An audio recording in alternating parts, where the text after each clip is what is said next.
The U.S. Transportation Secretary, Pete Buttigieg, as we tour the biggest ports in the country. Let's go to break with one of Pete's favorite bands, the Dave Matthews Band.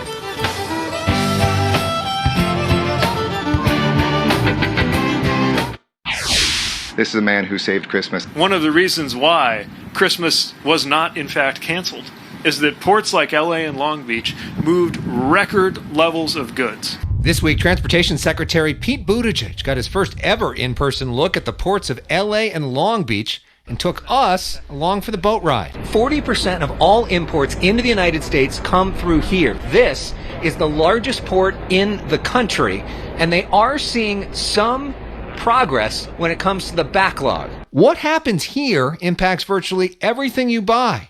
In the fall, a massive backup here led to supply issues in stores. Leaders at the port say there's been a 60% drop-off in aging shipping containers since that surge. We discussed it all in an exclusive interview. How is it different actually being here, seeing it in person versus seeing it, on the computer? We've been involved with these ports from the get-go. We've had a lot of virtual convenings and conversation, but when you're actually here on the ground or on the water, so to speak, you get a sense, first of all, of the scale of the operations, what it's like to have 40% of the goods that Americans count on through container imports come through this one port complex. You get a feel for the people and what they have been doing day in, day out, especially through the pandemic, to keep goods moving. And you get a sense of the stakes on the environmental side. A lot of people, when they think about the ports, what really matters to them is I want to get my stuff on time, right?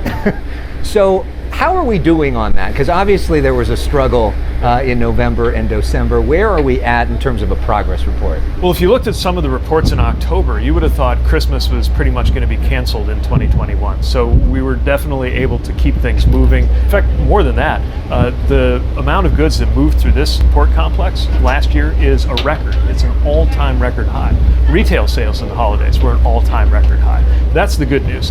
The other side of the coin is we still have some real struggles up ahead. As long as there is a pandemic, most recently with the Omicron variant, that's going to affect labor availability, and that's going to affect things, whether it's right here on the grounds of the port or thousands of miles away in Asia, for example. And all of that adds up to the potential for more shipping delays and high prices that we need to fight back and get to a level that people don't have to worry about. There are people that feel like not enough is being done about inflation. This is one aspect of that, right? The supply issue. That's right. A lot of what do you say to people that say they're angry that the prices are so high? Well, yeah, a lot of the pressure on prices is coming from these shipping delays, and a lot of that is coming from the pandemic, which is why we have such a sense of urgency about defeating the pandemic, making sure everybody gets vaccinated and boosted, and turning the page. But there's another reason why we're in this situation, and that's that for a generation now, America has not invested enough in our infrastructure.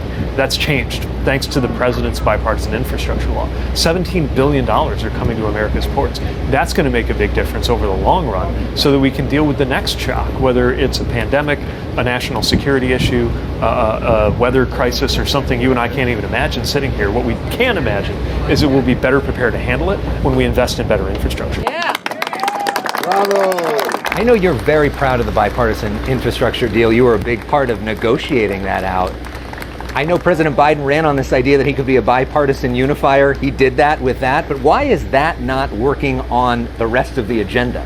Why are you not seeing that on the Build Back Better plan, on voting rights? Why are you not only not seeing Republicans working, but they still struggle to even convince Democrats to vote for it? Well, it's certainly a concern that there is unified Republican opposition to the president's vision to lower the cost of insulin, lower the cost of child care, lower the cost of prescription drugs, get free pre-kindergarten access to everybody. We think we will still get there, but I also want to point to the extraordinary achievements that happened last year. The American Rescue Plan, certainly the infrastructure law, passed at a time when people said bipartisanship was dead, was impossible, you'd never be able to get it done. And sure enough, in the House and in the Senate, we had a lot of Republicans cross over to stand with Democrats, stand with the president, get this done, because it's not a partisan issue. None of these containers out here has an R or a D on it. There are goods that need to move to families in red, blue, purple, and other states. But why can't that be a model for everything else? I mean, why isn't that happening now? Well, that's exactly the question I'm putting to some of the folks on Capitol Hill, especially Republicans, who I think ought to take these proposals seriously, because they are going to help us fight inflation. And they are going to help us preserve our democracy. We're going to keep pushing on that front, but also now I got my hands full working to deliver these dollars that bipartisan vote has given us. It's going to be a tall order to make it happen and make it happen well. How is it being in this job? I know we've talked to you so often when you were sort of an obscure candidate. We started talking with you, and now you're the Secretary of Transportation. What's actually like being in this job, and how is it different than maybe you thought it might be? Well, it's a huge responsibility, and it's hugely exciting.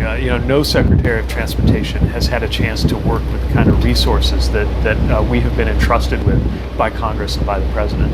And you see everything, everything from rail yards in the Midwest, close to where I come from, to something as unique as the ports of LA and Long Beach. But the biggest thing that I'm finding is the human factor, the people who actually make our infrastructure work, and getting to know them is, I think, the most rewarding part of this job.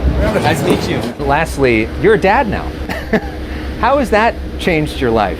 Like any parent would say, I think it's turning my world upside down. We got two beautiful twins. They're 5 months old today. My husband Chasten and I are up all night a lot of the times taking care of them, but it's a labor of love, and also I think a powerful motivator to think about the longer term and make sure that by the time I'm dropping them off to college sometime maybe in the summer of 2039, we put a lot of these economic issues and environmental issues behind us so that they can thrive. I mean, has it changed you though, do you think? It's definitely turned everything around for me. Your priorities change, your understanding where you fit in the world changes, you're training your replacement a lot of the time when you're raising children, but it's a beautiful thing. And lastly, I know we both have talked about the fact that we're big fans of Star Trek Next Generation, and I know you've struggled in the past to convince Chasten to watch Star Trek. Star Trek or Star Wars? Neither. Star Trek or Star Wars? Neither? That's your answer.